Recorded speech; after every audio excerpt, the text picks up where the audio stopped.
Abramos nossas Bíblias no livro de Atos, capítulo 21. Atos, capítulo 21, versículos 1 a 16. A leitura e a porção da palavra de Deus que pregaremos nessa noite. Atos 21, de 1 a 16. Diz assim a palavra da salvação.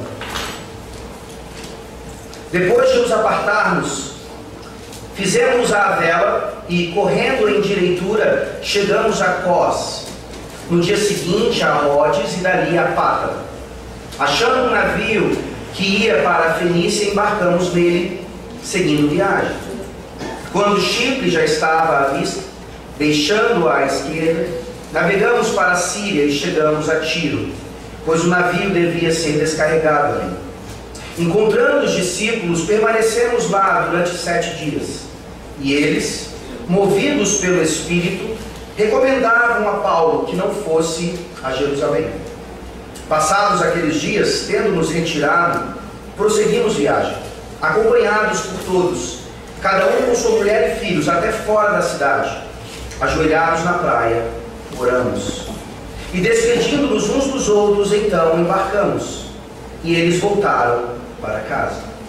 Quanto a nós, concluindo a viagem de Tiro, chegamos a Ptolemaida, onde saudamos os irmãos, passando um dia com eles. No dia seguinte, partimos e fomos para Cesareia, e entrando na casa de Filipe, o evangelista, que era um dos 7, ficamos com ele. Tinha este 4 filhas donzelas que profetizavam. Demorando-nos ali alguns dias, desceu da Judéia um profeta chamado Ágabo, e vindo ter conosco, tomando o cinto de Paulo, ligando com ele os próprios pés e mãos, declarou: isto diz o Espírito Santo: assim os judeus em Jerusalém farão ao dono deste cinto e o entregarão nas mãos dos gentios. Quando ouvimos estas palavras, tanto nós como os daquele lugar, rogamos a Paulo que não subisse a Jerusalém. Então ele respondeu: que fazeis chorando e quebrantando meu coração? Pois estou pronto não só para ser preso, mas até para morrer em Jerusalém, pelo nome do Senhor Jesus. Como, porém, não o persuadimos, conformados, dissemos: faça-se a vontade do Senhor. Passados aqueles dias, tendo feito os preparativos, subimos para Jerusalém.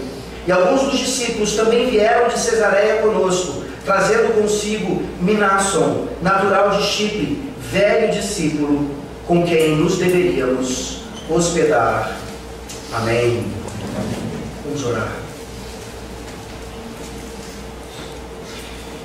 Santo Deus, o Senhor revela a sua vontade soberana por meio da tua palavra. E muitas vezes nós a recusamos e buscamos conhecer a tua vontade de diversas maneiras, que não aquela que o Senhor mesmo determinou.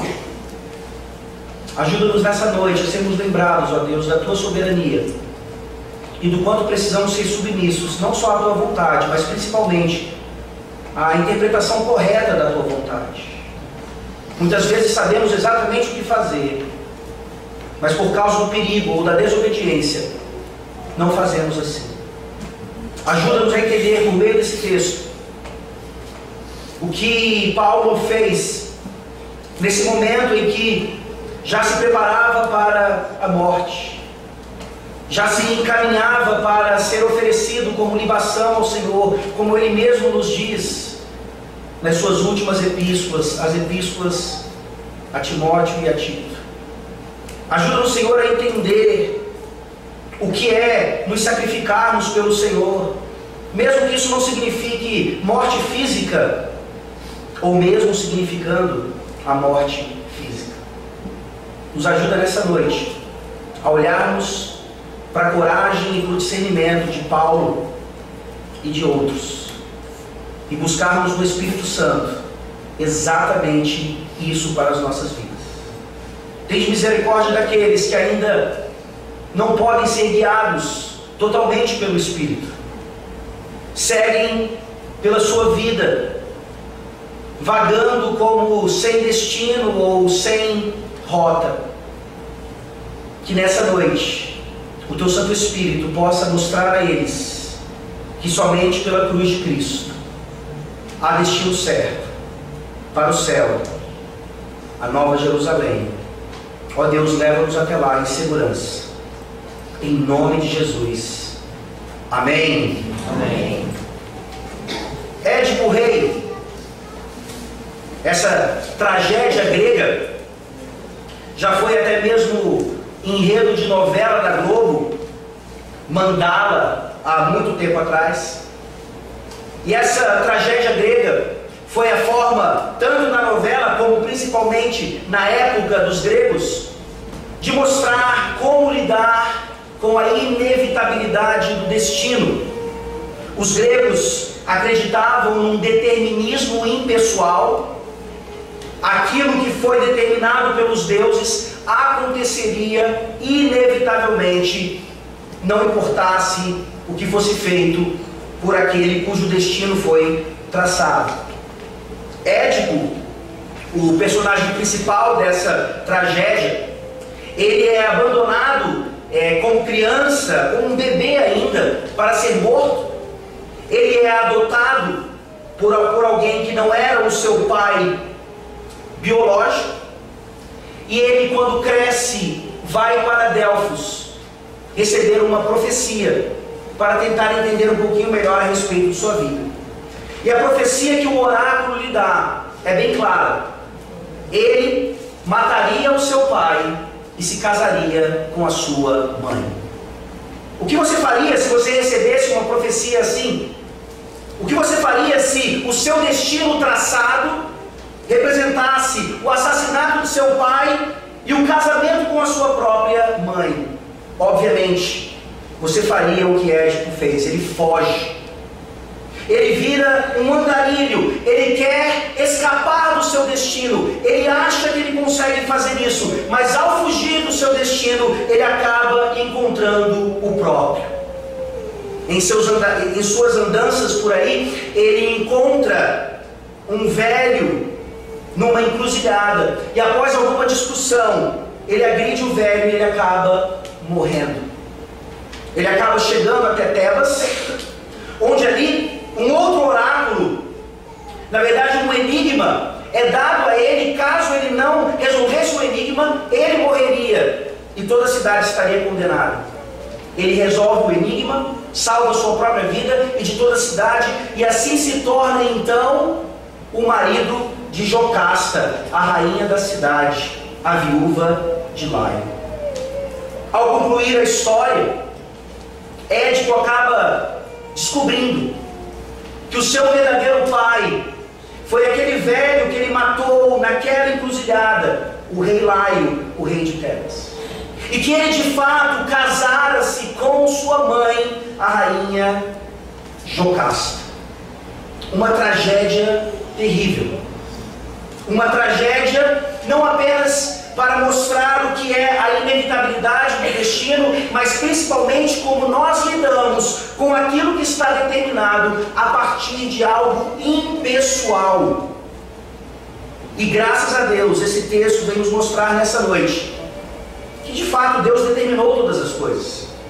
Os nossos dias já estão escritos, mas em nada impessoalmente.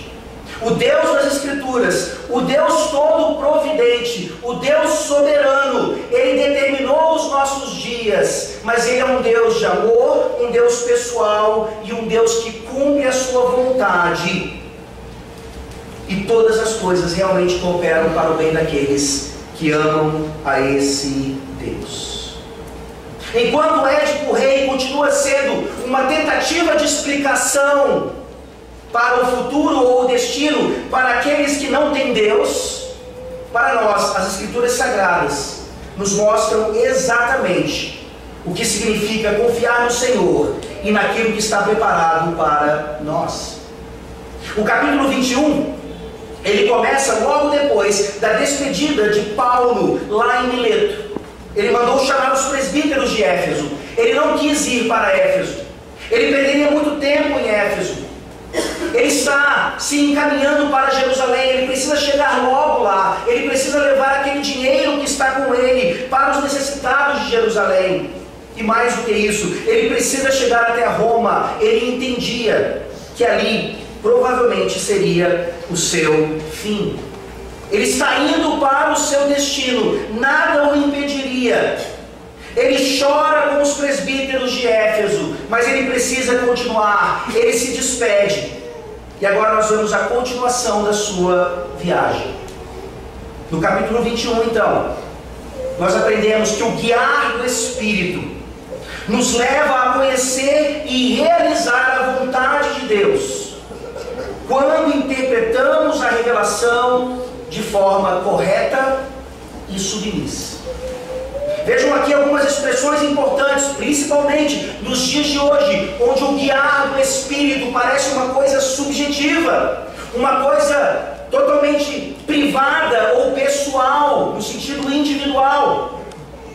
E aqui nós veremos então que esse guiar do Espírito, ele abrange muito mais do que apenas a individualidade de alguém.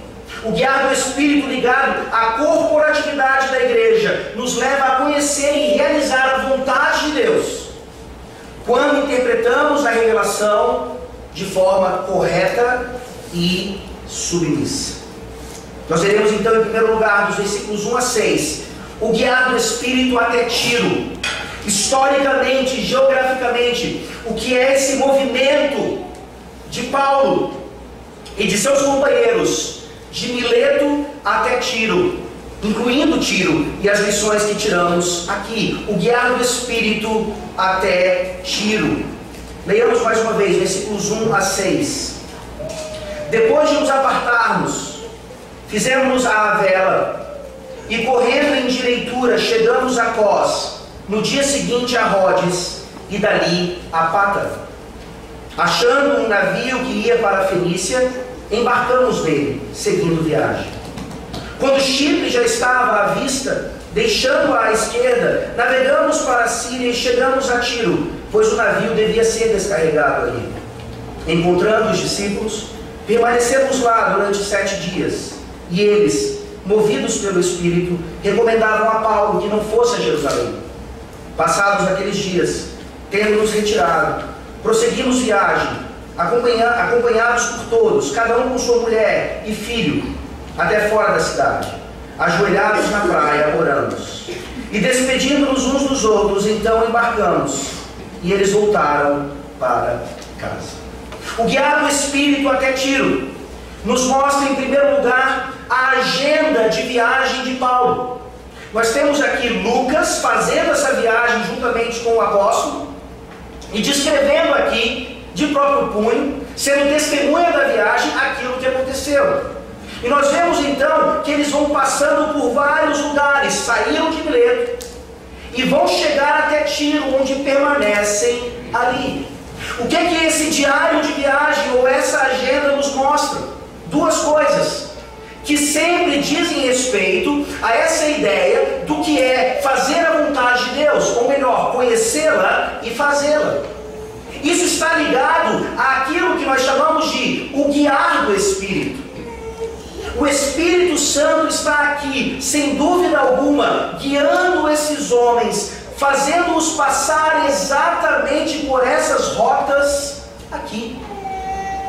Nós vimos hoje de manhã, mais uma vez, o que é de fato confiar na providência de Deus e crer em Deus. Não é simplesmente soltar o leme do navio, deixar o vento nos levar para onde quer que Ele queira. Isso não é conhecer a vontade de Deus ou achar que Deus está fazendo a sua vontade. Não. Esses homens sabem por onde devem passar. Esses homens fizeram uma trajetória. Nós não sabemos aqui no mapa por que eles foram para Cós, e depois a Rhodes, e depois a Pátara. Mas nós temos plena convicção de que a rota poderia ser diferente. Eles poderiam ter tomado outro caminho, talvez mais curto, talvez mais longo. Mas esse relato histórico dessa rota que eles tomaram revela para nós que foi exatamente esse o caminho determinado pelo Espírito Santo. Não tem como fugir disso. De fato, o nosso destino é inevitável. Mas isso não é explicado para nós, ou não nos traz conforto, a partir de uma tragédia grega ou de qualquer outra filosofia. Nós só temos conforto diante dessa realidade quando nós entendemos que essa rota de Paulo e de seus companheiros e as nossas rotas da vida são guiadas e determinadas pelo Espírito Santo de Deus. Vejam aqui alguns detalhes interessantes. Eles estão passando por essas cidades, o versículo 2 diz, achando um navio que ia para a Fenícia. Parece que foi por acaso.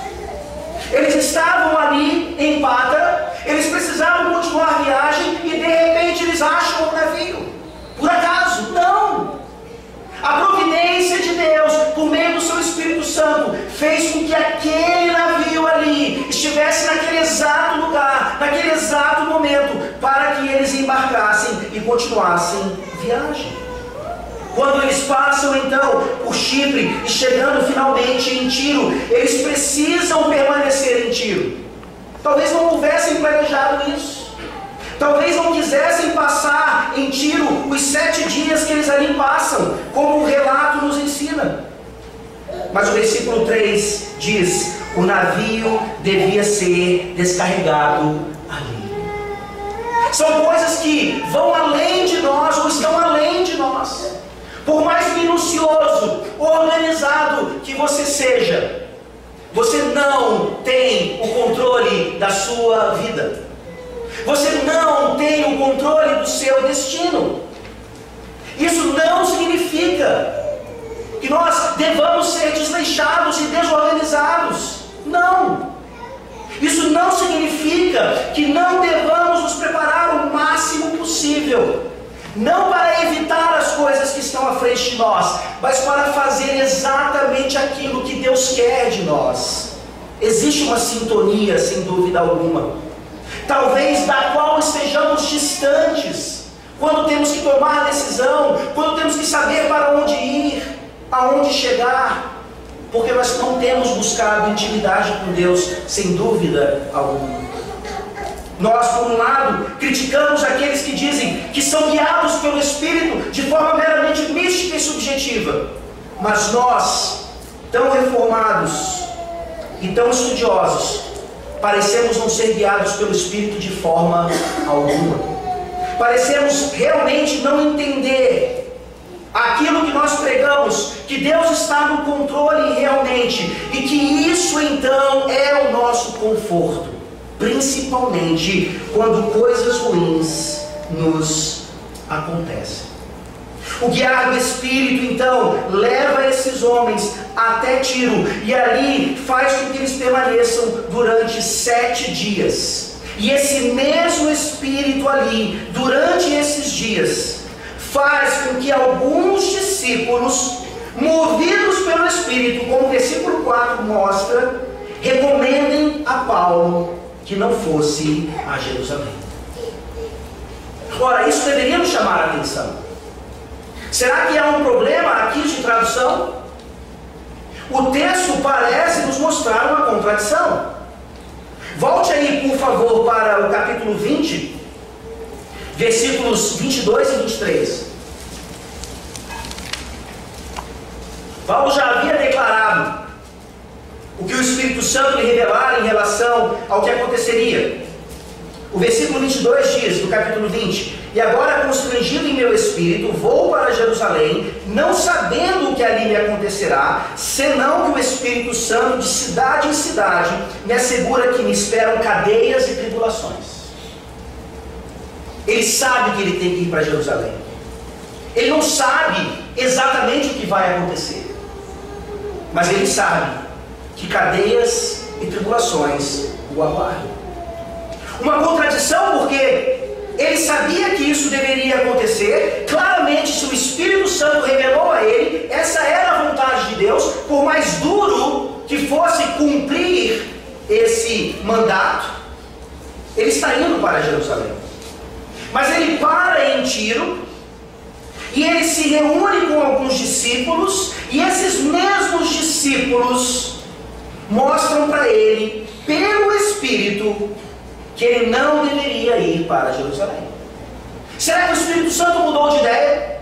Será que o Espírito Santo estava apenas enganando a Paulo para que ele chegasse ali em Tiro, então, e recebesse aquela outra recomendação? Não é nada disso. E aqui nós começamos a ver como esse texto nos declara o que é conhecer a vontade de Deus e realizá-la. Aqui, Paulo e seus companheiros sabiam qual era a vontade de Deus para as suas vidas lá em Tiro, durante aqueles 7 dias. Claro, não temos todos os detalhes do que eles fizeram, mas o que eles fizeram era agradável ao Senhor, era a vontade do Pai para as suas vidas. E aqui nós vemos então, quando Paulo e seus companheiros chegam àquela cidade, o que é que eles fazem? Eles encontram os discípulos, eles permanecem com eles buscam a comunhão da igreja. Se você está buscando a vontade do Senhor para a sua vida, tenha certeza absoluta que essa é uma delas. A comunhão com os irmãos, estar com os irmãos, estar com os discípulos, onde quer que o Espírito Santo lhe leve, essa é a sua função, estar com o povo de Deus. E é no meio do povo de Deus que eles recebem aqui, pelo mover do Espírito, essa recomendação. E não há contradição alguma, meus irmãos, como veremos mais à frente de forma mais clara. O que está acontecendo aqui é que esse mesmo Espírito Santo, não se contradizendo, revelou a alguns discípulos que de fato Paulo sofreria demais em Jerusalém. E o que é que esses discípulos fazem então? Eles recomendam que Paulo não vá a Jerusalém. É natural para o ser humano querer proteger a si mesmo e ao outro. Ou seja, o Espírito Santo não tinha revelado àqueles discípulos que recomendassem isso a Paulo. Não. O que o Espírito Santo revelou àqueles discípulos era exatamente o que ele havia revelado já a Paulo. E aqui entra a questão então do conhecimento da vontade de Deus a partir de uma interpretação correta da revelação. E principalmente uma interpretação submissa. Nós temos feito isso em relação à palavra de Deus. Não há outra forma hoje em dia de conhecermos a vontade de Deus, senão pela revelação completa e plena que temos nas Sagradas Escrituras. Se naqueles dias discípulos recebiam revelação, o Espírito Santo ainda agia daquela forma no período apostólico, sem dúvida alguma isso aconteceu. Mas aqueles homens interpretaram de forma errada essa revelação, assim como nós interpretamos de forma errada a revelação preservada para nós. Nós lemos, nós entendemos, mas quando precisamos colocar em prática os perigos disso, as ameaças disso, as exigências disso, nos fazem então interpretar a palavra de uma outra forma. Não é bem assim. No século 21 não tem como aplicarmos isso. E inventamos várias coisas e recomendamos a nós mesmos e a outros aquilo que é diferente da vontade do Senhor para as nossas vidas. Esses homens então, apesar da recomendação, entendem então que Paulo e seus companheiros vão continuar. O versículo 5 diz: passados aqueles dias, tendo-nos retirado, prosseguimos viagem, acompanhados por todos, cada um com sua mulher e filhos, até fora da cidade. Ajoelhados na praia, oramos, e despedindo-nos uns dos outros, então embarcamos, e eles voltaram para casa. Talvez aqueles homens não ficaram satisfeitos com a decisão de Paulo e seus companheiros. Eles estavam sofrendo, porque Paulo sofreria. Mas eles têm que ser submissos à vontade do Senhor. Eles têm que ser submissos àquilo que o Espírito Santo lhes havia revelado. E então aqui eles nos mostram um outro aspecto da vontade de Deus. Não apenas a comunhão maravilhosa da igreja, mas a comunhão pela oração. Aqueles homens estão indo embora.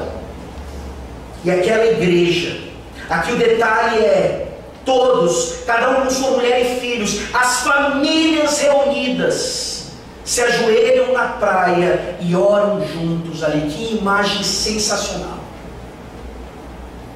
Cristãos ajoelhados na praia, o navio pronto para partir, e eles estão orando.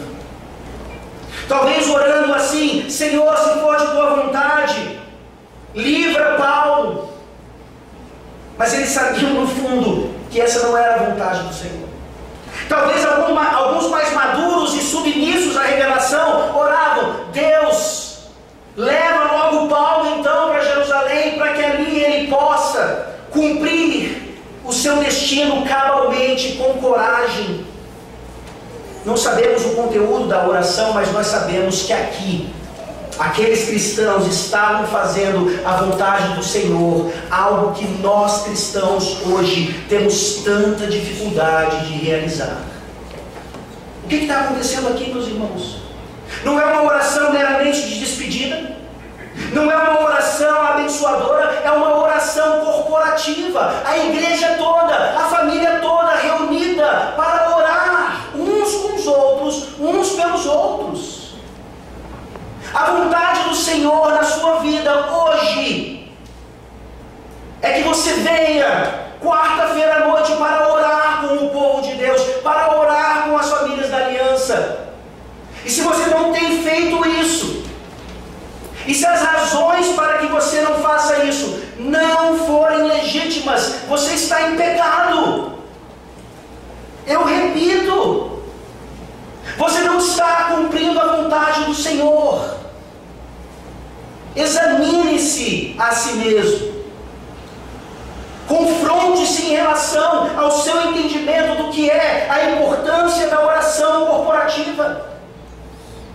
Teoricamente, aquelas famílias não precisavam estar ali, mas elas estavam. Elas desejaram estar ali, porque é desejo do Senhor para as igrejas do Senhor Jesus Cristo, que o povo ore juntos, corporativamente, como nós experimentamos aqui toda quarta-feira, pela graça de Deus. É triste, sem dúvida alguma, percebermos quão fracas são as nossas reuniões, no sentido de participação. E eu ouso dizer que nem todos os membros desta igreja têm razões legítimas para não estar aqui.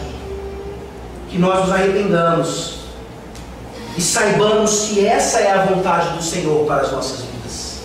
E pelo Espírito Santo, e guiados por Ele, estejamos aqui, ou em qualquer outro momento, quando a igreja for convocada para reuniões corporativas.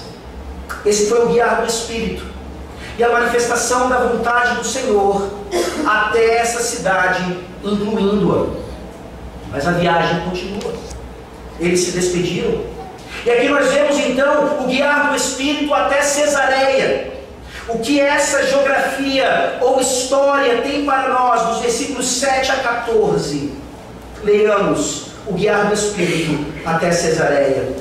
Quanto a nós, concluindo a viagem de Tiro, chegamos a Ptolemaida, onde saudamos os irmãos, passando um dia com eles. No dia seguinte partimos e fomos para Cesareia, e entrando na casa de Filipe, o evangelista, que era um dos 7, ficamos com ele. Tinha este 4 filhas donzelas que profetizavam. Demorando-nos ali alguns dias, desceu da Judéia um profeta chamado Ágabo, e vindo ter conosco, tomando o cinto de Paulo, ligando com ele os próprios pés e mãos, declarou: isso diz o Espírito Santo, assim os judeus em Jerusalém farão ao dono deste cinto e o entregarão nas mãos dos gentios. Quando ouvimos essas palavras, tanto nós como os daquele lugar, rogamos a Paulo que não subisse a Jerusalém. Então ele respondeu: que fazeis, chorando e quebrantando meu coração? Pois estou pronto não só para ser preso, mas até para morrer em Jerusalém pelo nome do Senhor Jesus. Como, porém, não persuadimos, conformados dissemos, faça-se a vontade do Senhor. O guiar do Espírito nos revela a vontade de Deus. E ao interpretarmos corretamente essa revelação, que para nós hoje se limita à sua palavra, nós não apenas conhecemos a vontade do Senhor, como somos capazes de cumpri-la. E aqui nós vemos no versículo 7, como o Espírito Santo continua no controle de todas as coisas. O diário de viagem continua. E aqui eles partem de Tiro e chegam a essa cidade, Ptolemaida, onde eles passam apenas um dia com os irmãos. Quando chegaram em Tiro, o Espírito Santo fez com que eles ficassem ali 7 dias, mas em Ptolemaida eles ficam apenas um. Quem é que governa essas coisas? Quem é que determina isso? Era ao bel prazer de Paulo. Era ele que decidia que ficassem 7 ou 1, ou tantos outros, não. É o Espírito Santo em última instância mostrando que independentemente da quantidade de dias, onde estivermos e o quanto de tempo estivermos ali, o que precisamos fazer sempre é a vontade de Deus. E ali, mesmo sendo apenas um dia, eles saúdam os irmãos. Eles fazem questão de estar com os irmãos. E nós muitas vezes está chegando aí o período de férias escolares, onde a maioria das famílias acaba viajando. E quando nós viajamos e temos que passar alguns domingos fora da nossa cidade, longe da nossa comunidade cristã, faz parte do seu planejamento estar numa igreja lá. Você planeja o hotel, você planeja os passeios, você planeja o orçamento, você sabe onde você vai comer. Mas muitas vezes, nas suas férias, vocês vão ter o menor cuidado de se preparar para visitar igrejas nesses lugares.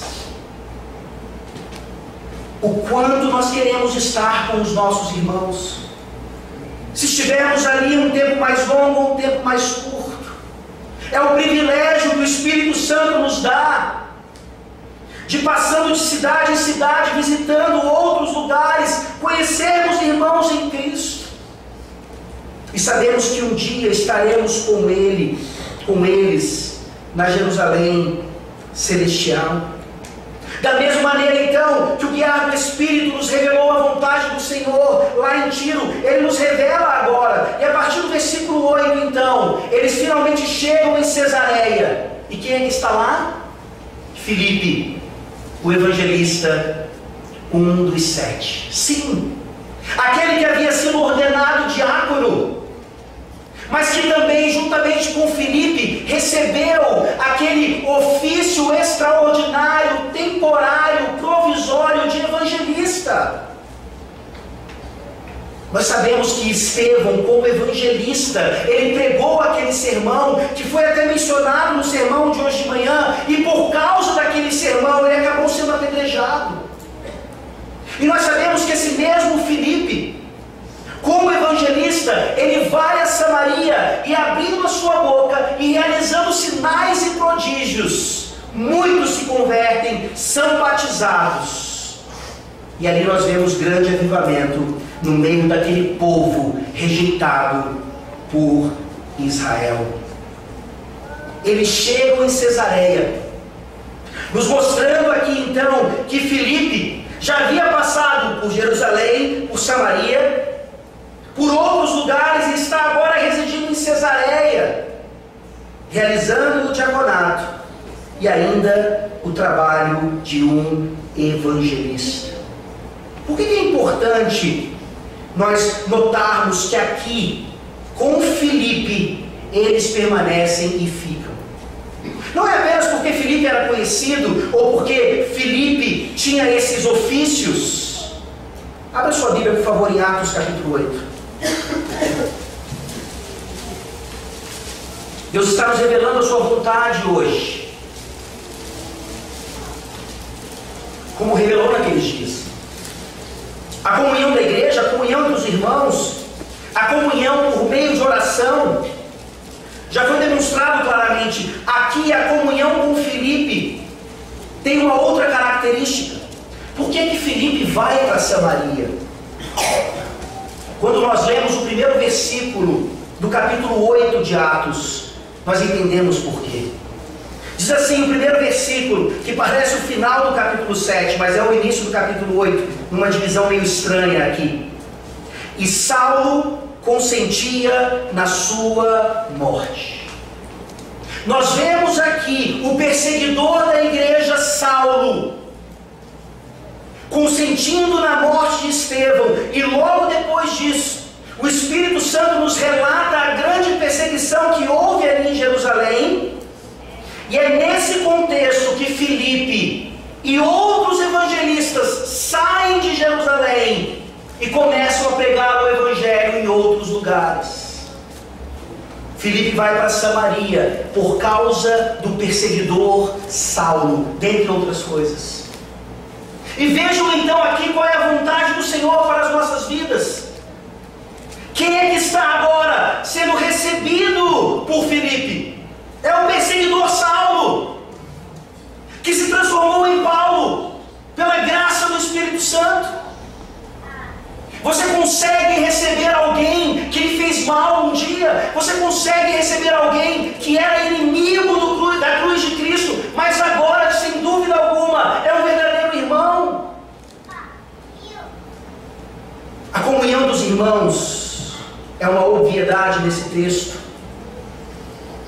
mas é a comunhão com os irmãos que antes não eram irmãos, e a comunhão com irmãos que antes nos perseguiam. Que coisa maravilhosa é ver aqui Paulo e os seus companheiros ficando com Filipe, e naquela casa havia, além de Filipe, suas 4 filhas donzelas, que eram profetisas. E aqui nós parecemos então nos amedrontar diante de um versículo como esse. Por quê? Porque infelizmente, mesmo dentro da nossa denominação, alguns tomam esse versículo e, interpretando de forma completamente errada, não entendem qual é a vontade do Senhor para aquilo que se chama ministério feminino dentro das igrejas. Esse texto e outros nas Sagradas Escrituras são utilizados para dizer que, como as mulheres profetizavam naquela época, hoje elas podem pregar a palavra de Deus. Vejam como o guiar do Espírito nos mostra exatamente qual é a vontade de Deus e como devemos praticá-la quando interpretamos a revelação corretamente e de forma submissa. Não precisamos pular o texto, não temos receio algum de interpretá-lo corretamente, e o Espírito Santo coloca esse versículo aqui exatamente para entendermos o contexto. Sem dúvida alguma, mulheres profetizavam naquela época, assim como elas profetizaram no Antigo Testamento. Nós temos exemplos disso em ambos os testamentos, mas isso é o suficiente para fazermos uma conexão tão absurda e uma aplicação tão antibíblica? Não é, porque aí nós entendemos que a palavra de Deus nos ensina que sempre houve 2 aspectos de profecia. Tanto no Antigo Testamento, mulheres profetizavam, como no Novo Testamento, mulheres profetizavam. No que diz respeito àquilo que Ágabo está fazendo aqui, nós veremos já já o que significa isso. Mulheres podiam ser então como um alto-falante, trazendo revelação imediata, revelação direta, que não era escritura, que não era doutrina. Por isso não dizia respeito a uma autoridade que só poderia ser masculina. Aqui nós temos o primeiro aspecto da profecia. Um aspecto extraordinário, provisório, temporário, assim como o ofício de evangelista, assim como todos os outros dons revelacionais, envolvendo homens e mulheres. É por isso que Paulo pode tratar em 1 Coríntios 14 a respeito de um culto naquela época, envolvendo aqueles dons, onde mulheres profetizavam, mas que deveriam ficar caladas no que dizia respeito à doutrina, a ensino daquilo que pertencia apenas a mestres, homens, assim determinado por Deus, como sendo a sua vontade. O texto não diz isso, mas alguns comentaristas insistem que, da mesma forma que aqueles discípulos em Tiro, movidos pelo Espírito, descobriram o que aconteceria com Paulo em Jerusalém e recomendaram que ele não fosse, eles aqui vão insinuar que a profecia daquelas 4 donzelas dizia a mesma coisa. Por isso a ênfase de que elas profetizavam. Não tem como dizermos isso aqui. Não tem como afirmarmos categoricamente. O que nós precisamos entender como vontade de Deus, à luz das Escrituras, à luz da profecia completa, seguindo agora o segundo aspecto da profecia, que é o único que permanece, que não é agradável a Deus, não é da sua vontade, que mulheres preguem a palavra de Deus, que mulheres ensinem ou exerçam autoridade de homem. As filhas, donzelas de Filipe, não estavam pecando aqui. As profetisas do Antigo Testamento não estavam pecando lá. Mas esse dom cessa, e juntamente com ele, a possibilidade de mulheres ainda serem utilizadas dessa forma. Se não podemos ser categóricos em relação ao conteúdo da profecia daquelas 4 donzelas, nós devemos ser categóricos em relação ao conteúdo da profecia de Ágabo. E eu gostaria de lembrar aos irmãos que é a segunda vez que nós estamos vendo aqui o profeta Ágabo, profeta do Novo Testamento, seguindo e realizando o primeiro aspecto de profecia e não o segundo. Ágabo não era mestre da lei, Ágabo não era mestre da palavra, ele era profeta. Qual foi o primeiro momento em que encontramos Ágabo? Volte por favor para Atos capítulo 11.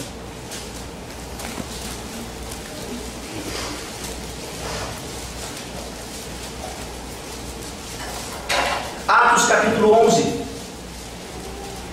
a partir do versículo 27. Naqueles dias, desceram alguns profetas de Jerusalém para Antioquia, e apresentando-se um deles, chamado Ágabo, dava a entender pelo Espírito que estava para vir grande fome por todo o mundo, a qual sobreveio nos dias de Cláudio. Os discípulos, cada um conforme as suas posses, resolveram enviar socorro aos irmãos que moravam na Judéia. O que eles com efeito fizeram, enviando aos presbíteros por intermédio de Barnabé e de Saulo. Paulo ali já convertido, ainda era chamado de Saulo. Paulo ali já realizando não apenas o ministério da palavra, mas também o ministério de misericórdia. Ele está aqui fazendo o mesmo. Nós já vimos isso. Ele está com ajuda monetária para o povo de Jerusalém. E da mesma maneira que Ágabo havia predito uma fome que aconteceu, ele profetizou e aconteceu, não era um falso profeta. Ele está aqui profetizando algo a respeito do destino de Paulo, algo que seria inescapável em sua vida. Ágabo aqui como um profeta, utilizado por Deus, assim como as profetisas filhas de Filipe eram utilizadas por Deus, traziam revelações a respeito da inevitabilidade de algumas coisas futuras. A revelação não estava completa. Deus ainda agia assim, para a edificação, não individual das pessoas, mas principalmente para a edificação do corpo de Cristo, para a edificação da igreja. Ágabo então aqui prediz o que? Profetiza o que? Versículo 11: e vindo ter conosco, tomando o cinto de Paulo, ligando com ele os próprios pés e mãos, declarou: isso diz o Espírito Santo, assim os judeus em Jerusalém farão ao dono deste cinto e o entregarão nas mãos dos gentios. E existem teólogos hoje, infelizmente,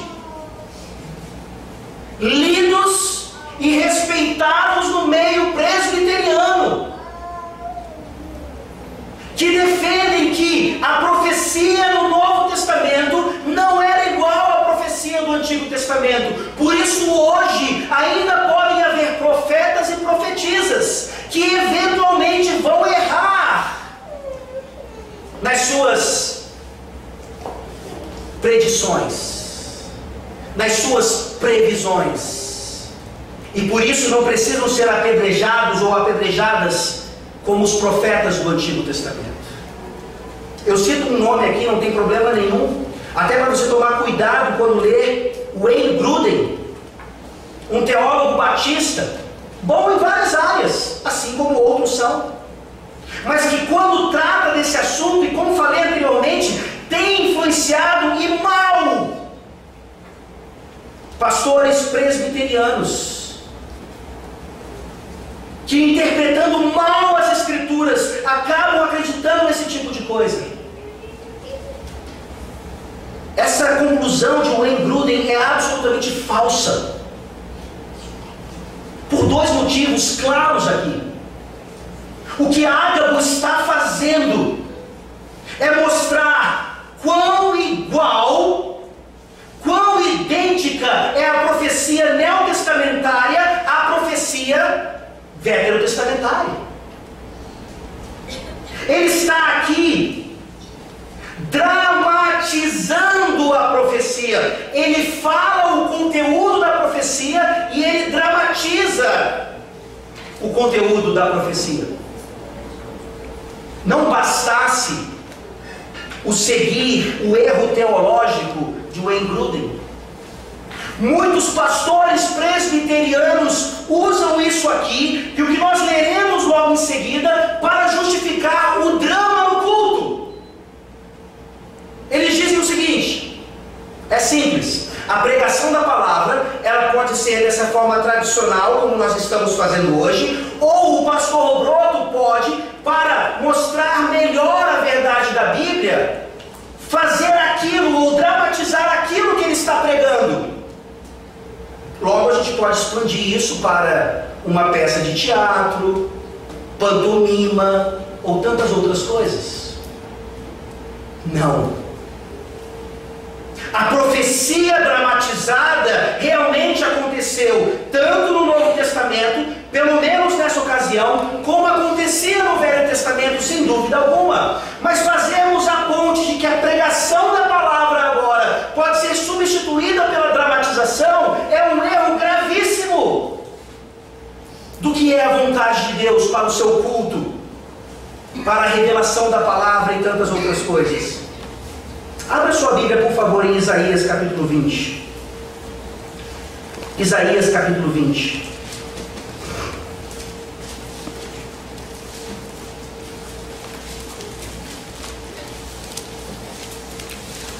Aqui nós temos um exemplo dentre vários do Antigo Testamento, quando profetas realmente fizeram algo e não apenas proclamaram a profecia. Isaías 20 diz assim: no ano em que Tartã, enviado por Sargão, rei da Síria, veio a Asdod e a guerreou e a tomou, nesse mesmo tempo falou o Senhor por intermédio de Isaías, filho de Amós, dizendo: Vai, solta de teus lombos o pano grosseiro de profeta e tira dos pés o calçado. Assim ele o fez, indo despido e descalço.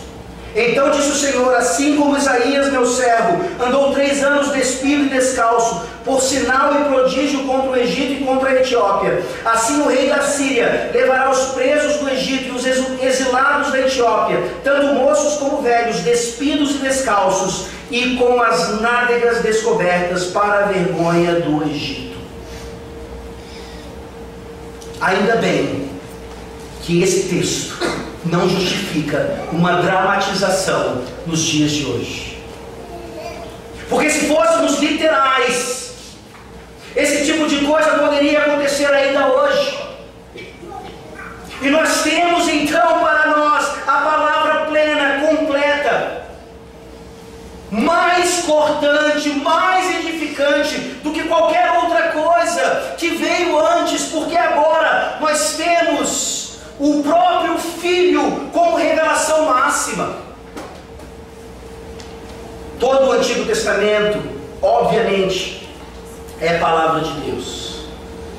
Mas quando nós olhamos para o que o Espírito Santo faz com o cumprimento das profecias na nova aliança e o fechamento dessa mesma profecia com a revelação a João, finalmente ali em Apocalipse, nós percebemos o quanto realmente o guiar do Espírito nos mostra qual é a vontade de Deus e nos ajuda a realizá-la quando interpretamos corretamente e de forma submissa essa mesma revelação. Ágabo foi claro? Alguns insistem ainda que Ágabo aqui profetizou de forma errada. E esse é o segundo aspecto que nos mostra que ele verdadeiramente era profeta do Novo Testamento, assim como eram os profetas do Antigo Testamento. A gente vai chegar no final de Atos dos Apóstolos e nós veremos que a profecia de Ágabo se cumpre ipsis literis. Ele não errou em nada, porque ele era profeta verdadeiro.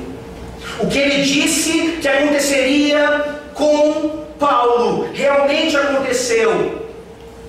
E prova disso é a reação dos discípulos, incluindo Lucas, no versículo 12. Eles dizem: quando ouvimos estas palavras, tanto nós como os daquele lugar, rogamos a Paulo que não subisse a Jerusalém.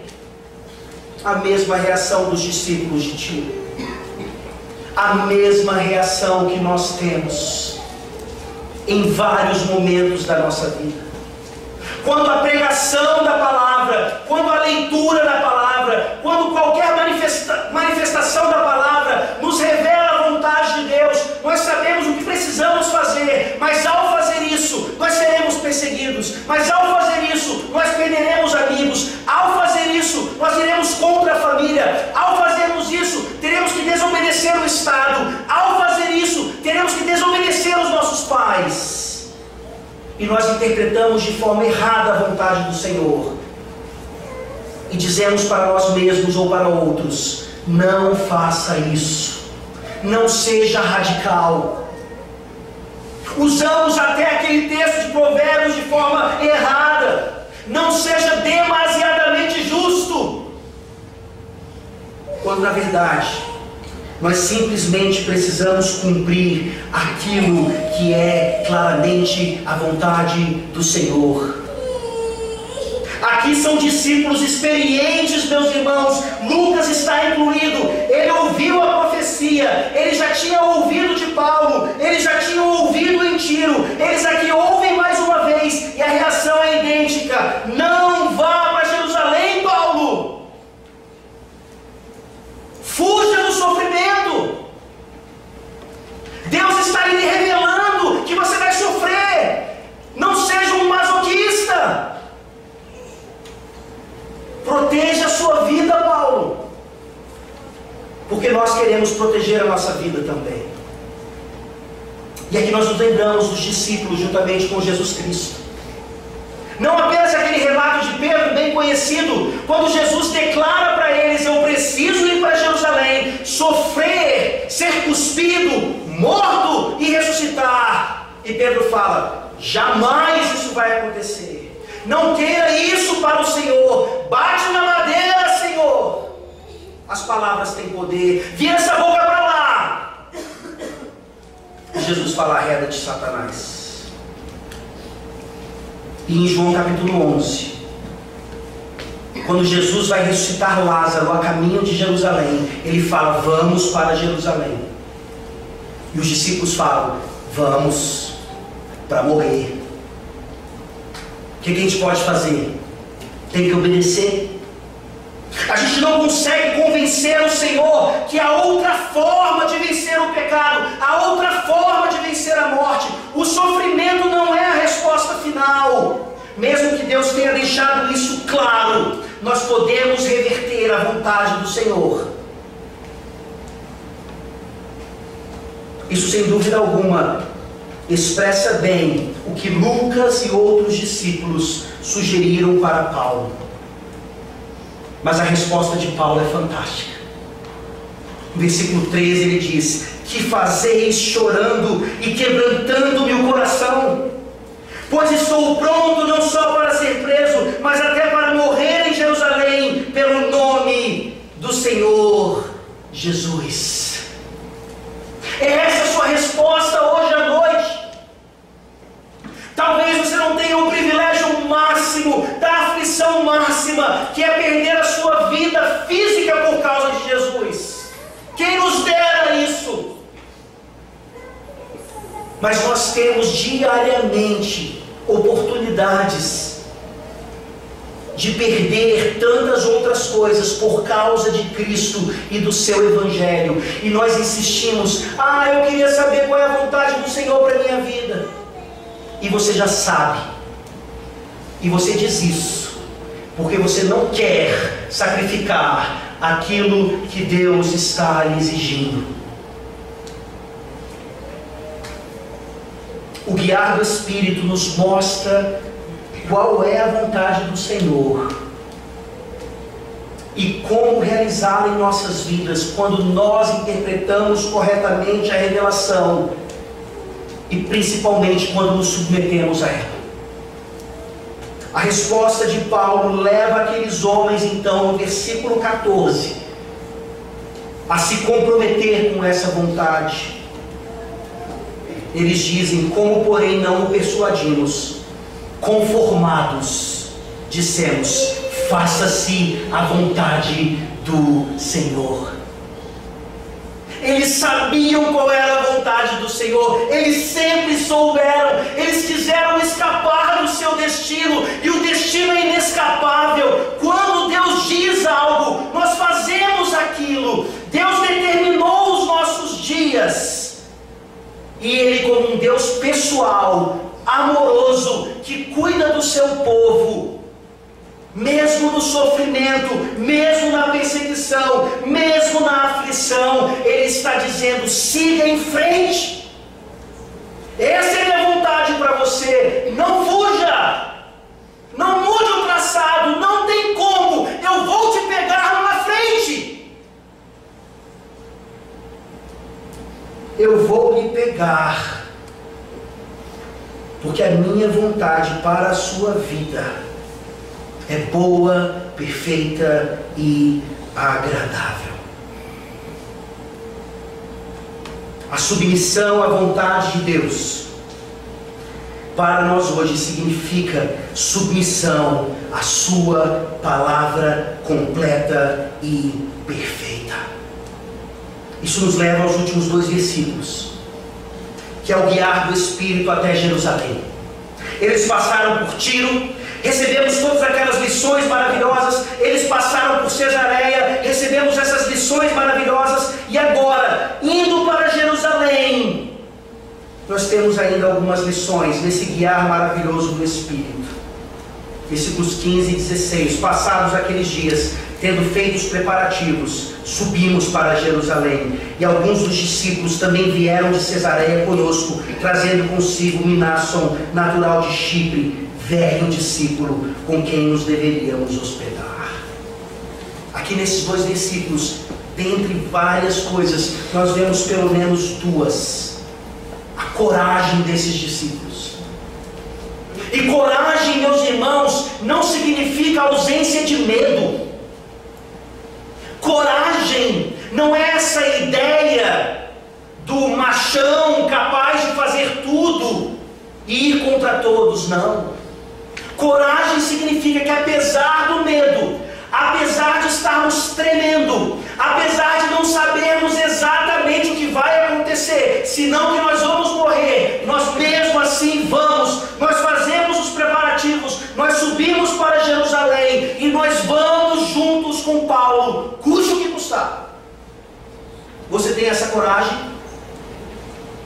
Você tem essa coragem de enfrentar o mundo, Satanás, qualquer pessoa, por causa de Cristo e do seu Evangelho?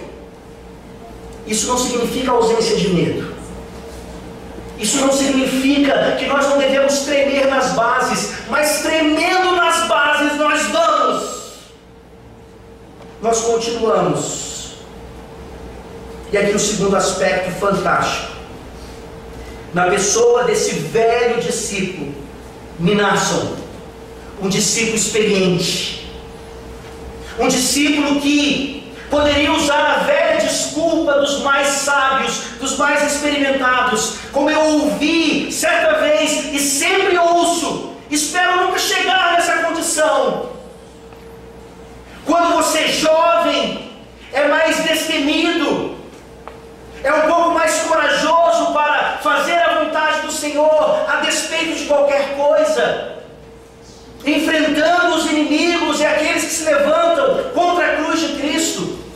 Você se depara então com os mais experientes que dizem assim: ah, quando eu tinha a sua idade eu pensava da mesma forma, mas eu fui aprendendo.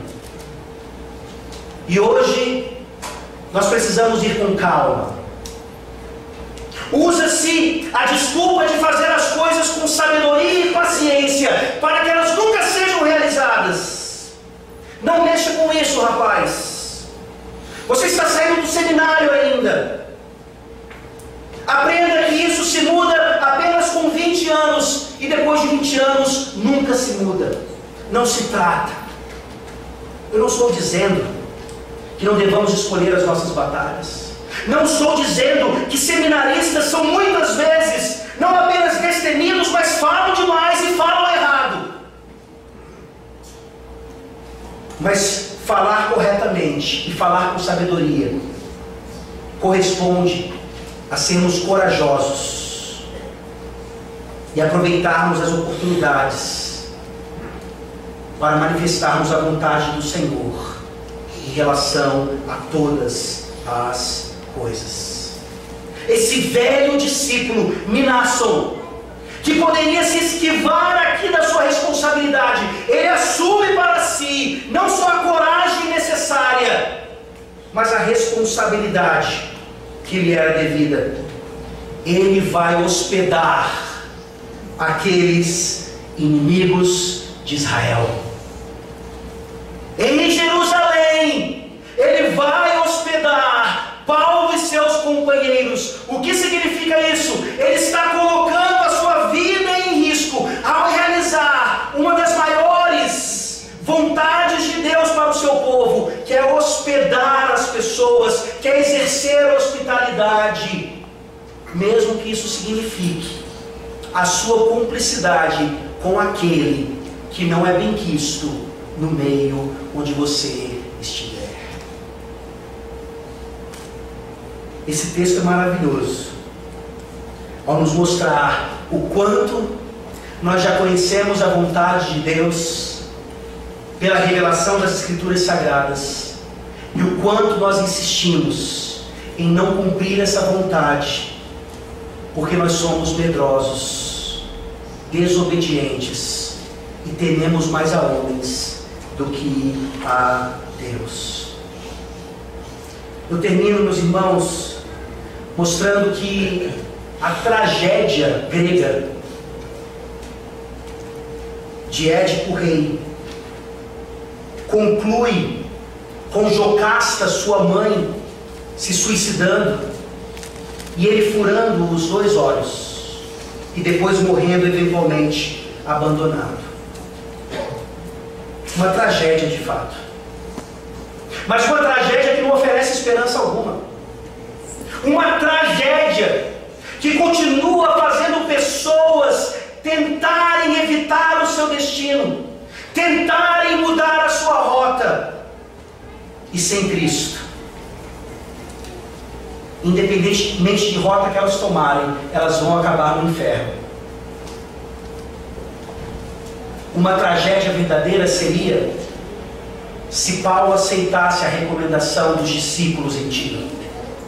Se Paulo aceitasse a recomendação de Lucas e outros em Cesareia. Se Paulo não chegasse até Jerusalém, como nós veremos a partir do texto da semana que vem. Isso seria uma tragédia. E além de Paulo, eu gostaria de deixar para vocês nessa noite o exemplo e o modelo de um homem contemporâneo. Não tão contemporâneo assim, infelizmente. Mas vocês já o conhecem, eu já o utilizei aqui várias vezes. E hoje utilizo de uma forma diferente. Eric Liddell. Aquele famoso de carruagem de fogo. Aquele famoso que se recusou a correr os 100 metros rasos porque caía no dia do Senhor. A sua prova predileta, o ouro era praticamente dele. A glória dos homens, a glória do primeiro lugar, ele recusa para glorificar a Deus, guardando o seu santo dia. Então ele corre os 400 metros pelo Reino Unido, uma prova que não era a sua especialidade. E ele ganha o ouro, porque ele corria para Deus. Deus o havia feito rápido, para a glória do Senhor, e não para a sua própria glória. E esse mesmo homem então, cheio de glória, humanamente falando, no ano seguinte ele volta para a China. Ele era filho de missionários. E lá na China ele continua um trabalho missionário. Até que começam então os rumores de guerra. O Japão vai invadir a China.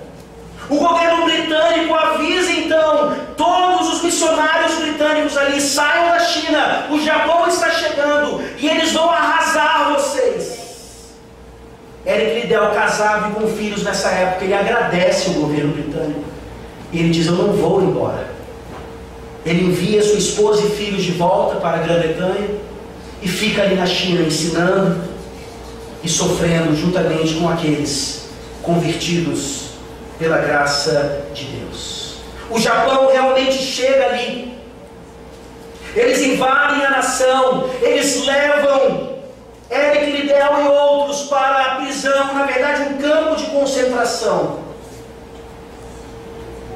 E devido a várias tentativas do governo britânico, Eric Liddell teve várias oportunidades de voltar para a Inglaterra.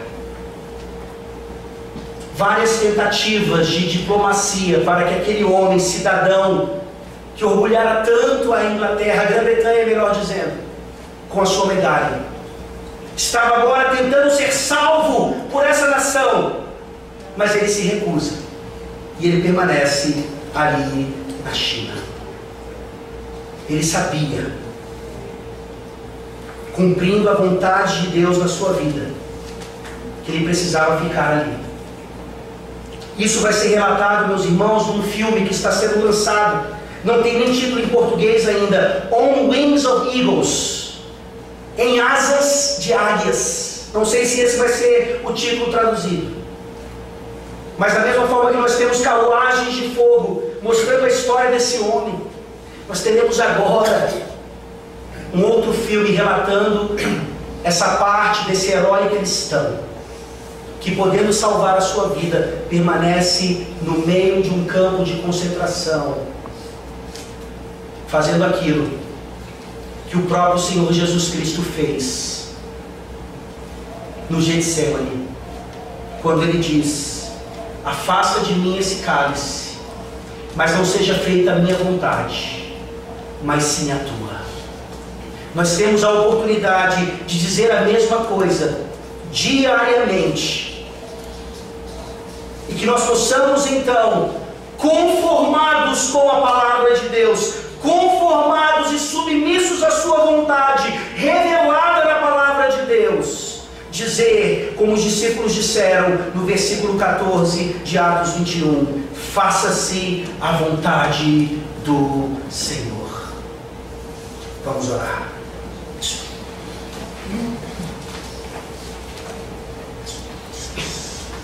Ó Deus glorioso, só o Senhor é capaz de fazer isso na vida de Paulo, de Eric Liddell e de todos nós que hoje nos submetermos completamente à Tua vontade revelada na Tua palavra.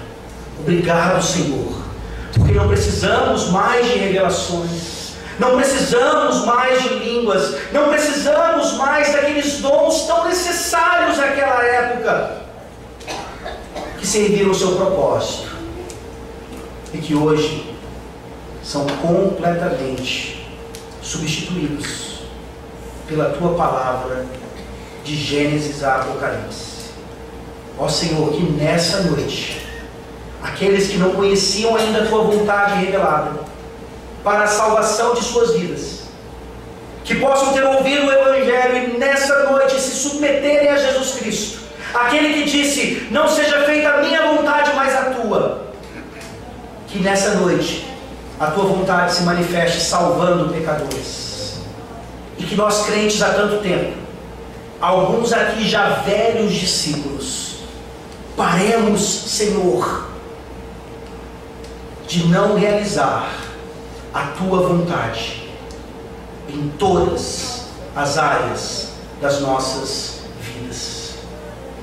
Faz-nos como Paulo, faz-nos como Eric Liddell, faz-nos como o Senhor Jesus Cristo. É no nome dele que nós oramos. Amém. Amém. Vamos ficar